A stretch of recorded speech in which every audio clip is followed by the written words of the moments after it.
जी बिस्मिल्लाहिर्रहमानिर्रहीम। मैं हूँ सनाउल्लाह खान।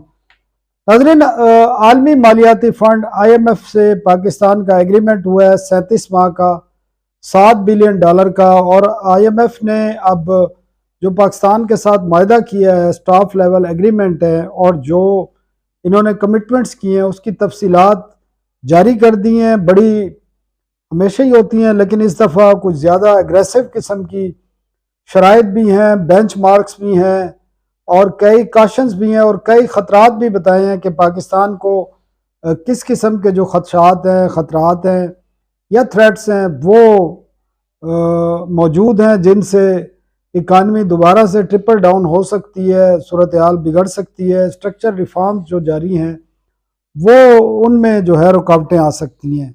इस पर हम बात करेंगे तफसीली। बड़ी इंटरेस्टिंग किस्म की चीज़ें हैं, और ये तमाम पाकिस्तान की आवाम को इम्पेक्ट डालेंगी, इफ़ेक्ट डालेंगी।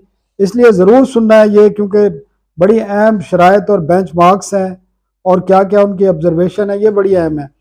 दूसरा, FBR अब करने क्या जा रहा है मज़ीद जो है, क्योंकि प्रॉपर्टी का जो बिज़नेस है वो मुकम्मल तौर पर ठप हो चुका है। उसमें फेडरल एक्साइज ड्यूटी है, उसमें 7E है, उसमें विद होल्डिंग्स हैं, उसमें इनकम टैक्स है, इसमें बाकी फीसें मिला जुला के जो मकानात या प्लाट्स हैं उनकी ट्रांसफ़र्स पे, उनकी फ़रोख्त पर या ख़रीदारी पर 22-23% से ज़्यादा जो टैक्स लगता है उसमें। और क्या जो है मुश्किलात आ रही हैं, FBR क्या करने जा रहा है, जो DC रेट जिसको कहते हैं वैल्यू, वो कितनी बढ़ाने जा रहा है, और वो किसी भी वक्त उसकी अनाउंसमेंट होगी। वो बड़ी इंटरेस्टिंग तफसीलात हैं। लेकिन सबसे पहले IMF का प्रोग्राम। IMF ने स्टाफ लेवल जो एग्रीमेंट है वो जारी किया है, उसकी तफसीलात जारी कर दी हैं। इसके अलावा जो रिटन कमिटमेंट्स हैं हुकूमत पाकिस्तान की, वज़ीर ख़जाना की, स्टेट बैंक की, सेक्रेटरी ख़जाना की, वो तमाम तफसीलात भी जारी कर दी हैं, और बड़ी इंटरेस्टिंग किस्म की तफसीलात हैं उसमें। एक तो ये अनाउंस किया गया है कि पाकिस्तान ने यह कमिटमेंट दी है कि पाकिस्तान ज़री आमदन पर टैक्स आयद करने के हवाले से सूबे जो हैं वो चारों सूबे अलग अलग कानून साजी करेंगे, और वो 1 जनवरी 2025 तक वो कानून साजी का जो अमल है मुकम्मल कर लिया जाएगा। ये कमिटमेंट दी गई है, पाकिस्तान ने IMF को दी है। और ये इसमें करना क्या है, सूबों ने बेसिकली, इस वक्त सूबों में इनकम टैक्स है ज़राअत पर, लेकिन वो बयानिया जिसको कहते हैं उसकी सूरत में वो एक होता है, उसका वो बड़ी मामूली रकम होती है। लेकिन ये अब किस तरह का होगा, ये जो नॉर्मल इनकम टैक्स है आपका, उस रिजीम में लाएंगे इनको। कॉरपोरेट टैक्स जो होता है, वो कॉरपोरेट एग्रीकल्चर भी होती है, उस रिजीम में आएंगे। तो ये इनसे मैक्सिमम फिर किस तरह जो है 38-39% तक ये इनकम टैक्स होगा जो लागू होगा। और इसकी लागू करने की तारीख के बारे में अभी थोड़ा सा इबाम है। कुछ लोग समझते हैं 1 जुलाई 2025 से होगा, कुछ समझते हैं शायद मार्च में ये लग जाए। लेकिन ये डेट IMF ने नहीं लिखी। IMF ने ये ज़रूर लिखा है कि जो इसकी लीगल रिक्वायरमेंट है वो 1 जनवरी 2025 तक, यानी आज से 2.25 महीने बाद के अंदर अंदर ये मुकम्मल कर लिया जाएगा। फिर एक फिस्कल पैक्ट जो सूबे के दरमियान होगा वफाक के दौरान, जिसमें सूबे अपनी आमदन बढ़ाएंगे, अपने एक्सपेंडिचर को देखेंगे, तो कब इसमें वफाक भी उस पर थोड़ी सी निगरानी कर सकेगा। और जो 18 अमेंडमेंट के तहत जो सब्जेक्ट सूबों को गए थे, अब वो बाकायदा तौर पर, क्योंकि वो फंड्स भी ले चुके हैं, तो वो डिविजन्स और मिनिस्ट्रियां, वो इदारे भी सूबों को ट्रांसफ़र करने पड़ेंगे। इसके साथ कुछ नई शराइत में 1730 अरब रुपए के एडिशनल टैक्स भी लगाए जाएंगे आने वाले महीनों में, आने वाले सालों में, क्योंकि ये 37 माह का एक वो टारगेट है। और ये भी IMF से कमिटमेंट दी गई है कि अब हम किसी को टैक्स एमनेस्टी नहीं देंगे, टैक्स छूट नहीं देंगे किसी को भी, किसी शोबे को भी। ये कमिटमेंट रिटर्न दी गई है पाकिस्तान की तरफ से। अब जो उन्होंने एग्रीमेंट जारी किया उसके मुताबिक कोई कमिटमेंट नहीं होगी, कोई टैक्स एमनेस्टी नहीं होगी, कोई टैक्स रियायत नहीं होगी। कोई उसको कह सकते हैं कि किसी, क्योंकि यहाँ पर वेस्टेड इंटरेस्ट होते हैं, लोग ले लेते हैं रियायतें। और 1730 अरब रुपए के एडिशनल जो है टैक्स मैयर होंगे। उसमें GST के भी हैं, उसमें इसके अलावा सेल्स टैक्स के भी हैं, फेडरल एक्साइज ड्यूटी के भी हैं, इनकम टैक्स के भी हैं, मतलब अगर आप सेल्स टैक्स का देखें तो 286 अरब रुपए एडिशनल टैक्स मैयर आएंगे, कारप इसके अलावा 357, और जो FED है उसके 286 होंगे, विद होल्डिंग के होंगे 240। इसी तरह ये तकरीबन 1730 अरब रुपए के जो एडिशनल मैयर्स हैं वो नाफिज किए जाएंगे। अच्छा, GST जो है वो मुख्तलिफ शोबों में जहाँ 5% है कंसेशनल है, उसको बढ़ाया जाएगा 10% कर। उसमें खाद पर 5% है, उसको 10% किया जाएगा। ज़री अद्वियात है, उसको 5% से बढ़ाकर 10% किया जाएगा।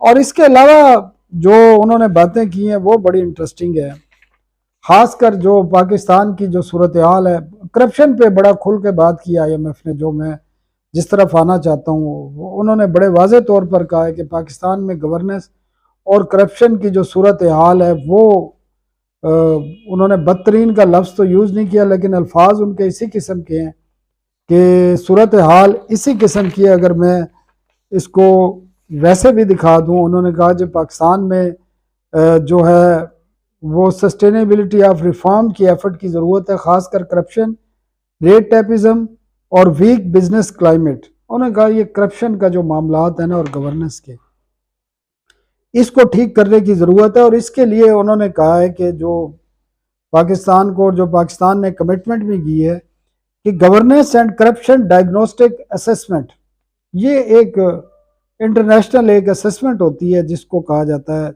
जिससे पता चलता है कि पाकिस्तान में करप्शन किस तरह हो रही है, कैसे हो रही है। उनका ये असेसमेंट कराई जाए, और उनका ये इसको ना सिर्फ असेसमेंट कराई जाए, इसको पब्लिक भी किया जाए, आवाम को भी बताया जाए कि पाकिस्तान में हो क्या रहा है। पता तो है, लेकिन ये एक साइंटिफिक तरीका है जिससे पता चलेगा। और उसने कहा इससे फिर निपटने के लिए इस रिपोर्ट के मुताबिक एक्शन प्लान भी जुलाई 2025 तक वो भी दिया जाए, वो IMF को देंगे, ये खुद देंगे बनाकर।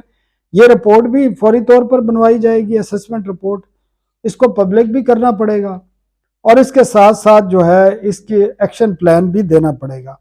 और इसके साथ ये भी उन्होंने कहा है कि जी आप करप्शन के हवाले से इतने सीरियस हैं कि पूरे पैरे के पैरे लिखे हैं, और वो समझते हैं कि पाकिस्तान में कोई कहीं भी चले जाएं, बगैर लिए दिए कोई काम नहीं होता, चाहे वो निचला लेवल है चाहे ऊपर लेवल है।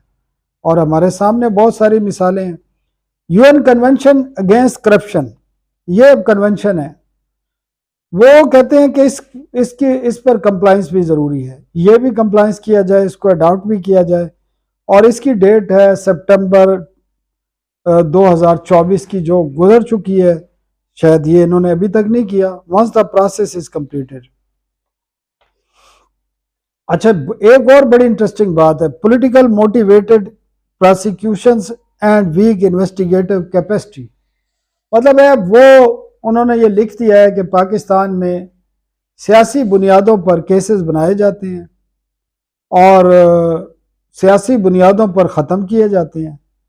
तो उन्होंने ये भी कहा है कि इस किस्म के जो इल्ज़ामात हैं जो सियासी बुनियादों पर लगे, उससे उसकी बजाय इस निज़ाम को बेहतर करने की ज़रूरत है। नैब पर शदीद तनकीद की है उन्होंने कहा कि नैब को आपको, ये एक लफ्ज़ बड़ा अच्छा अंग्रेज़ी का बोला है, following the expected ruling by the supreme court on the agency organic law, ये नैब के बारे में कहा है उन्होंने कहा जी इसको इंडिपेंडेंट इदारा बनाएं। इफेक्टिव ये उसी वक्त होगा जब नैब एक आज़ाद और ख़ुद मुख्तियार इदारा होगा पाकिस्तान से करप्शन के कंट्रोल करने के लिए, ख़त्म करने के लिए। एक और बड़ी इन्होंने ज़बरदस्त और इंटरेस्टिंग बात की है जिसका जिक्र करना बहुत ज़रूरी है। उन्होंने कहा जी अरकान पार्लियामेंट के वज़रा के असासे तो आप डिक्लेयर कर देते हैं, पब्लिक कर देते हैं। उन्होंने कहा जो पब्लिक ऑफिस होल्डर हैं, जितने भी सरकारी अफसरान हैं आपके, उसमें तमाम लोग ही शामिल हैं सरकारी अफसरान की। आप फिर आप मिसाल समझ लेना क्या आ जाती है उसमें। उन्होंने लिखा तो नहीं, लेकिन अल्फाज यही बताते हैं कि तमाम सरकारी अफसरान बाशमूल जजेस, उनके जो एसेट्स हैं वो डिक्लेयर होने चाहिए और पब्लिक होने चाहिए, पब्लिक की एक्सेस होनी चाहिए उन तक, ताकि लोगों को पता चले कि एक बंदे की तनख्वाह अगर 2 लाख रुपए है तो उसने 2 अरब रुपए की प्रॉपर्टी कैसे बना ली। और जाहिर भी कर दें तो क्या होता है इस मुल्क में, आपने देखा इस वक्त एक वजीर आज चीमा साहब, उन्होंने अपने एसेट डिक्लेयर किए हैं, वो 20 ग्रेड में सरकारी मुलाजिम थे, उनके कुछ बैचमेटों से हम मिलते हैं, उनके पास गाड़ी खरीदने के पैसे नहीं है। इनके आप एसेट देख लें, पाकिस्तान की हर सोसाइटी में शायद उनके पास प्लाट हो, कमर्शियल प्लाट लाहौर की हर सोसाइटी में, अरबों रुपए की प्रॉपर्टी है। अब उन्होंने यकीनन उसको साबित भी किया होगा अपने डिक्लेरेशन जब किए हैं। तो ये अब आईएमएफ की रिपोर्ट है और इसमें इस किस्म के खासकर जो मुझे तशवीश भी हुई, हम तो जानते हैं कि करप्शन का क्या हालात है इस मुल्क में और किस इंडेक्स में पाकिस्तान कहाँ खड़ा है। टॉप पे, शायद टॉप के जो चंद ममालिक हैं उसमें करप्शन में पाकिस्तान इंडेक्स में आता है। और ये हमारे सामने आईपीपीज बंद कराई गई हैं जो इन्होंने मुनाफे कमाए हैं। ऐसे तो नहीं हुआ ये एग्रीमेंट, सबको पता है, सारी दुनिया को पता है। तो ये आईएमएफ का था, ज़रूर इसको देखें, ये बड़ी इंटरेस्टिंग चीज़ें हैं, इससे हर बंदा इम्पैक्ट होगा। दूसरा एफबीआर करने जा रहा है, आपको पता है एक दो रोज कबल प्रेस कॉन्फ्रेंस भी थी चेयरमैन एफबीआर की, और वो बड़ी बातें कर रहे थे कि जो बड़े बड़े लोग जो हैं, बड़े बड़े बिजनेसमैन इस मुल्क में टैक्स चोरी करते हैं, फ्रॉड करते हैं, और उनका हमारे पास इधर आके बैठते हैं और हमें बताते हैं कि जनाब मुल्क को ठीक किस तरह करना है। तो कहता है अब हमें हंसी आती है जब हमने चीज़ें देखी हैं। तो ये तमाम बड़े शोबों का उन्होंने टेक्सटाइल का जिक्र किया, उन्होंने बैटरीज का जिक्र किया, उन्होंने आयरन स्टील का किया, उन्होंने बाकी सेक्टर्स का जिक्र किया। कहाँ अरबों रुपए की नहीं, खरबों रुपए की टैक्स चोरी और फ्रॉड, जो ये बकौल कह रहे हैं कि 15 नवंबर के बाद कार्रवाई करने जा रहे हैं। अब वो एक और काम करने जा रहे हैं जी, आपकी जो 2022 में आपको पता है डीसी रेट आए थे, प्रॉपर्टी की वैल्यूएशन जिसकी बुनियाद पर टैक्स को वो किया जाता है, असेस किया जाता है, अब वो उसको बढ़ाने जा रहे हैं। अभी 2 साल पहले ही बढ़ाई थी वो, जिस पर चीख पुकार भी। अब 45 के करीब शहरों के जो एक्सक्यूज मी नए रेट लाए जा रहे हैं और वो जो मौजूदा रेट हैं उसमें इजाफा करने जा रहे हैं। ये तकरीबन आप उससे अंदाज़ा कर लें कि ये 75% तक इजाफा होगा वैल्यू में जो होगी, और फिर उसी की बुनियाद पर, डीसी रेट की बुनियाद पर, आपको पता है स्टैम्प ड्यूटी, रजिस्ट्री की फ़ीसें, withholding tax, income tax और बाकी तमाम चीज़ें लगती हैं। तो अब मकान ख़रीदना और बेचना, प्लाट ख़रीदना और बेचना मेरे ख्याल में आने वाले दिनों में नामुमकिन हो जाएगा। फाइलर के हवाले से भी उन्होंने काफ़ी चीज़ें बता दी हैं कि फाइलर्स क्या क्या चीज़ें ख़रीद सकते हैं। 1 करोड़ तक की प्रॉपर्टी ख़रीद सकते हैं, छोटी गाड़ी, पुरानी गाड़ी ख़रीद सकते हैं, और बैंक अकाउंट खोलने की उनको इजाज़त नहीं होगी। बल्कि चेयरमैन एफबीआर तो कह रहे थे कि वो उनका हवाई जहाज़ का सफ़र करने की भी इजाज़त नहीं देंगे। तो भाई इस मुल्क में तो सिर्फ 40 लाख फाइलर हैं जो आपके पे अब आए हैं, बाकी 24 करोड़ और 60 लाख लोगों का क्या होगा। तो ये तो आने वाला दिन बताएंगे। और आप ये वैल्यूएशन जो बढ़ा रहे हैं प्रॉपर्टी से, इससे पहले से जो कीमतें गिर चुकी हैं प्रॉपर्टीज़ की, वो मज़ीद गिरेंगी, और अब लोगों को जो है मकान ख़रीदना और बेचना तकरीबन मुश्किल नहीं, नामुमकिन नहीं तो मुश्किल ज़रूर हो जाएगा। चैनल को सब्सक्राइब ज़रूर कीजिए और अपनी आरा से भी मुझे आगाह करते रहिए। बहुत शुक्रिया। अल्लाह हाफ़िज़।